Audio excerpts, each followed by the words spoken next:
ഒരു റോഡിന്റെ സൈഡിലാണ് ഞാനും ആഞ്ചലീനയും ഈ കുത്തിരിക്കുന്നത്. അല്ലല്ല, കാത്തിരിക്കുന്നത്. ആഗ്രഹിച്ച് മോഹിച്ചൊരു സാധനം പാഴ്സലായി വരുന്നതും കാത്താണ് ഞങ്ങളുടെ ഇരിപ്പ്. ജോ ആണ് പാഴ്സൽ വാങ്ങാൻ പോയിരിക്കുന്നത്. ഞങ്ങളിപ്പോൾ ഇരിക്കുന്ന സ്ഥലം എവിടെയാണെന്ന് കറക്റ്റായിട്ട് പറഞ്ഞാൽ നിങ്ങൾക്ക് ചിലപ്പോൾ എന്താണ് പാഴ്സൽ എന്ന് ഗസ് ചെയ്യാൻ പറ്റും. ഇത് തന്നെ സ്ഥലം, നമ്മുടെ മട്ടാഞ്ചേരിയിലുള്ള ബീഫോർ ബിരിയാണി. നമ്മുടെ കായിക്കാൻ്റെ കടറ് തൊട്ടിപ്പുറത്ത് തന്നെയാണ് ഈ ഒരു ബിരിയാണി ഷോപ്പ് ഉള്ളത്. സോ അവിടെ നിന്നാണ് ഈ ഒരു ബീഫ് ബിരിയാണിയും പാഴ്സൽ വാങ്ങിച്ച് ജോ വരുന്നത്. അങ്ങനെ ആഗ്രഹിച്ച് മോഹിച്ച സാധനം നമ്മുടെ കയ്യിൽ കിട്ടിയിട്ടുണ്ട്.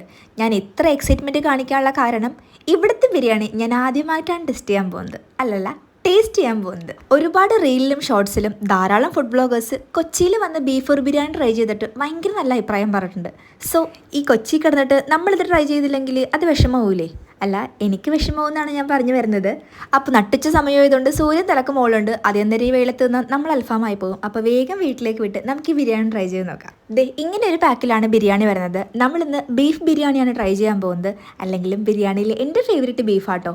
സോ ഇതിന് റേറ്റ് വരുന്നത് 140 റുപ്പീസാണ്. നല്ല നീളത്തിലുള്ള നേരിയ അരിയാട്ടോ ഈ റൈസിൽ വരുന്നത്. പലർക്കും ബിരിയാണി റൈസിൽ രണ്ട് അഭിപ്രായമാണ്. ചിലവർക്ക് ഈ നീളത്തിലുള്ള അരിയാണ് ഇഷ്ടം, പലർക്കും കനം കുറഞ്ഞ ആ ഒരു കൈമ റൈസാണ് ഇഷ്ടം. പക്ഷേ എനിക്ക് കുറച്ച് പ്രിയം ഈ നീളത്തിലുള്ള അരിയാട്ടോ. കുറച്ച് വിശദമായി തന്നെ കഴിക്കാൻ വേണ്ടി നമ്മൾ ആ ബിരിയാണി പാഴ്സൽ പാക്ക് ചെയ്യുന്ന ഒരു പ്ലേറ്റിലേക്ക് മാറ്റിയിട്ടുണ്ട് കേട്ടോ. കാര്യമായി തന്നെ കഴിക്കണമല്ലോ. പിന്നെ അച്ചാറും സാലഡും അത് നിർബന്ധം. ഇതൊന്നും ഇല്ലാതെ പിന്നെ എന്ത് ബിരിയാണിയല്ലേ?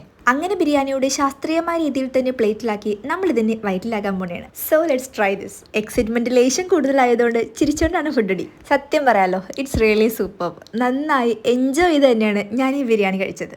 വളരെ ഫ്ലേവർഫുള്ളായ മസാല, ബീഫൊക്കെ വളരെ സോഫ്റ്റി ആൻഡ് ജ്യൂസി, നമുക്ക് പിടിക്കുമ്പോൾ തന്നെ അലിഞ്ഞു പോകുന്ന രീതിയിൽ. അപ്പം നമ്മുടെ എക്സ്പെക്ടേഷൻ വെറുതെ ആയില്ല. ചുമ്മാ അതല്ല, ഈ ഫുഡ് ബ്ലോഗേഴ്സൊക്കെ ഇവിടെ വന്ന് ഇത് കഴിച്ചിട്ട് ഇത്ര നല്ല അഭിപ്രായം പറയുന്നത്. കാരണം സംഭവം കിടുവാണേ. അപ്പം നിങ്ങൾ കൊച്ചി വരുവാണെങ്കിൽ ഒരിക്കലെങ്കിലും ഇതൊന്ന് ട്രൈ ചെയ്ത് നോക്കണം കേട്ടോ. അപ്പം ഞാൻ ഇതൊന്ന് കഴിച്ച് തീർക്കട്ടെ.